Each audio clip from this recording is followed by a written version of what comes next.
A very good afternoon, students. So today we are going to have a brief lecture on the Diary of Anne Frank, or it's otherwise known as the Diary of the Young Girl, which it deals with a lot about the young girl Anne Frank and her experience with the Holocaust.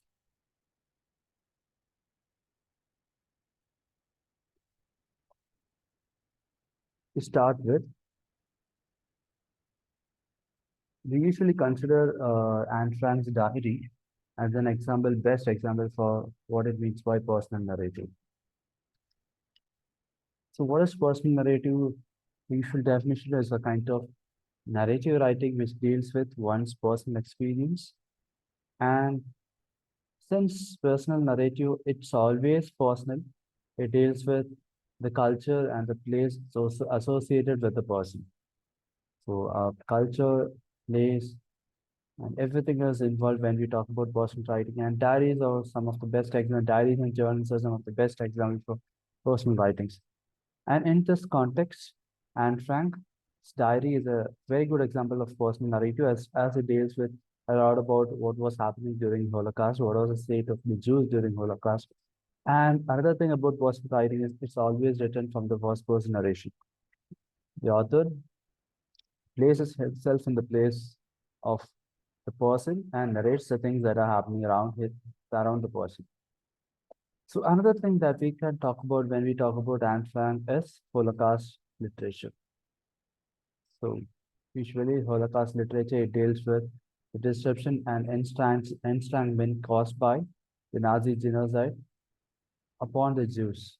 So it deals with a lot of sufferings of the Jews under the Nazi regiment ruled by Hitler.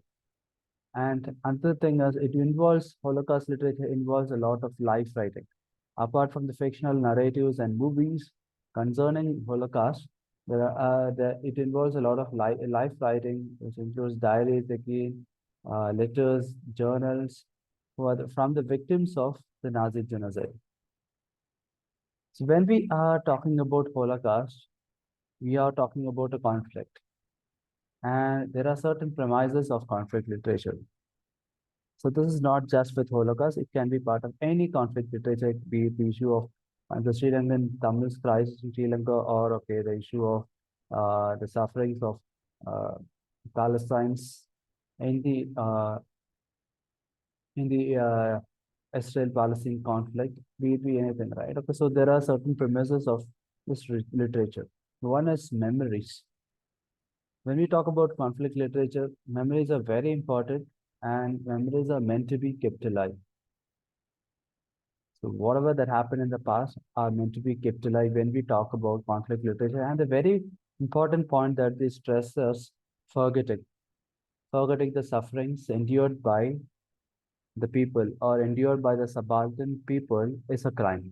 So these are certain premises that upon which conflict literature being laid.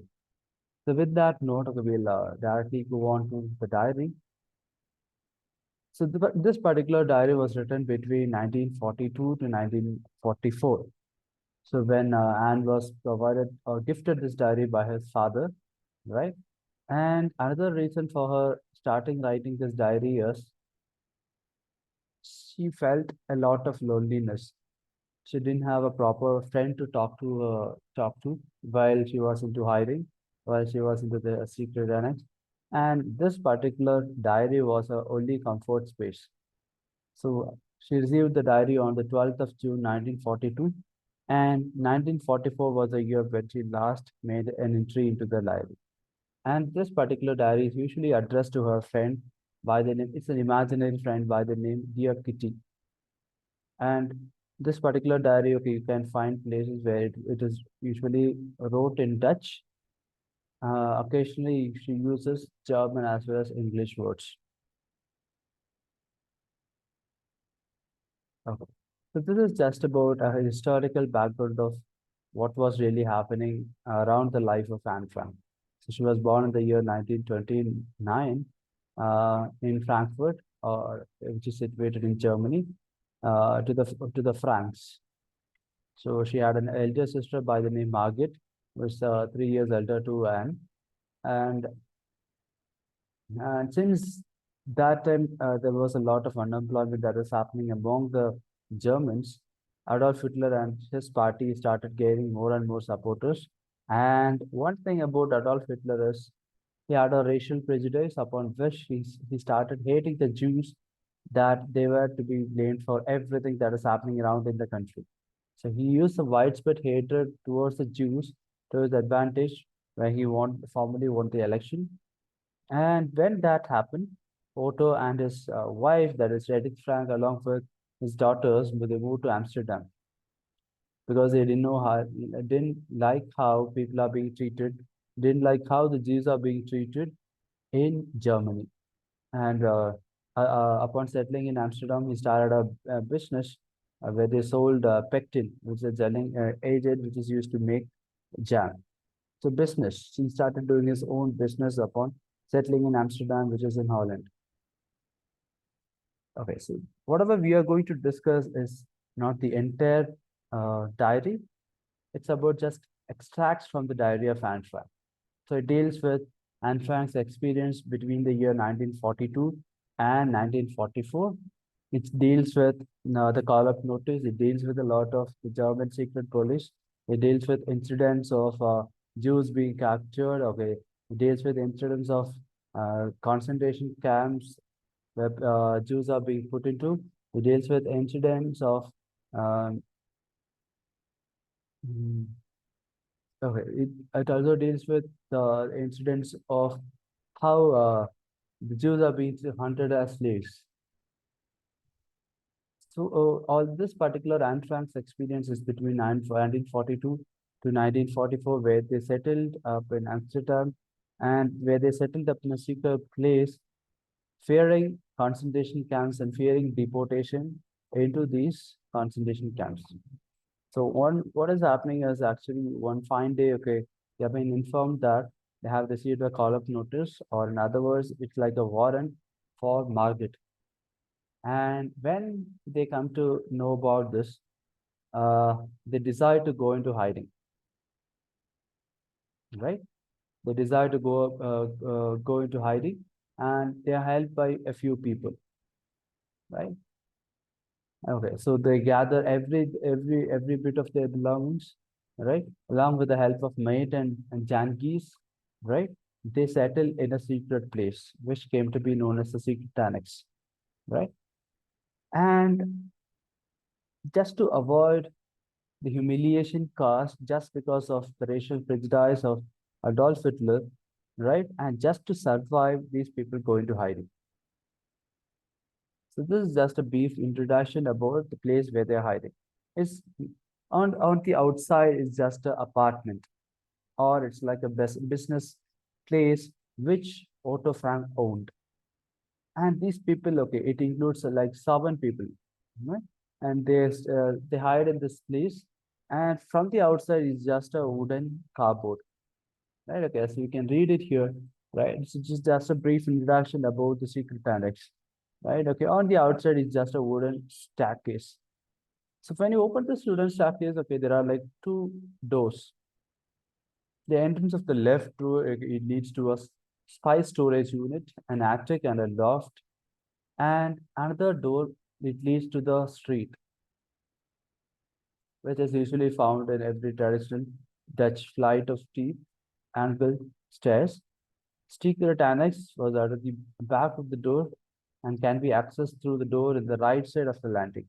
So when you open the gray door, you never guess that okay, there are like so many rooms inside. Also suggesting the fact that the secret hiding place had a number of spaces, right, which were divided among the 7 inhabitants of the secret annex, right? Okay, so it is also described that, okay, so right there, okay, the Frank's living room and bedroom were separated by a short hallway. The 2 daughters' bedrooms and study are right across the hall from each other, more private space, a windowless washroom, right? Okay, it's been revealed that they are forced to hide in a very small space just for a reason. The reason is they were afraid of being deported into concentration camps. They were afraid of being, uh, okay, they were afraid of having their head shaven just because they were Jews. and they were afraid of the, the, the problems that were caused just because of being a Jew in Germany. Okay, so as we can see, this is a visual representation of secret annex. On the very first side, okay, it's like an apartment. We can't even imagine that, okay, all these people were staying inside this small space. Okay, the area that is highlighted, that is a area that is highlighted with the pink color. It's the entrance. It's the bookcase upon which you can see various rooms which are occupied by the inhabitants of the house or inhabitants of the secret annex. Okay, so this is just from a narration that was put forth by Anne Frank in her diary. So wherein she talks a lot about how the Jews are being treated in concentration camps, right? So in her narration, she talks a lot about Gestapo, which is this German secret police, how they are torturing and how they are making these people do certain things, right? Putting down their dignity of labor and stuff, right? Okay, the Gestapos are putting them into Westerburg, which is a transit camp, right? Okay, or the temporary space where these people are put into before they are moved into concentration camps. She talks a lot about the Gestapos, how they have been putting these people into Westerbork, right?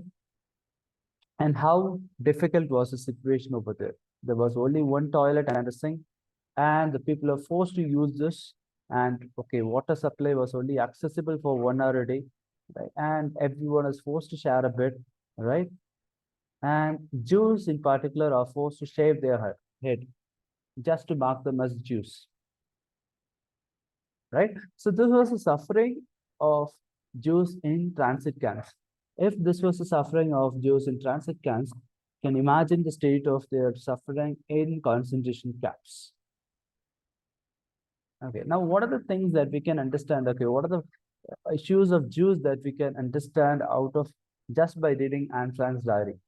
Right, okay, in her narration, we come to know that okay, one is just what we read about, okay, how the people are being treated by the Gestapo, how the people are being treated in concentration camps.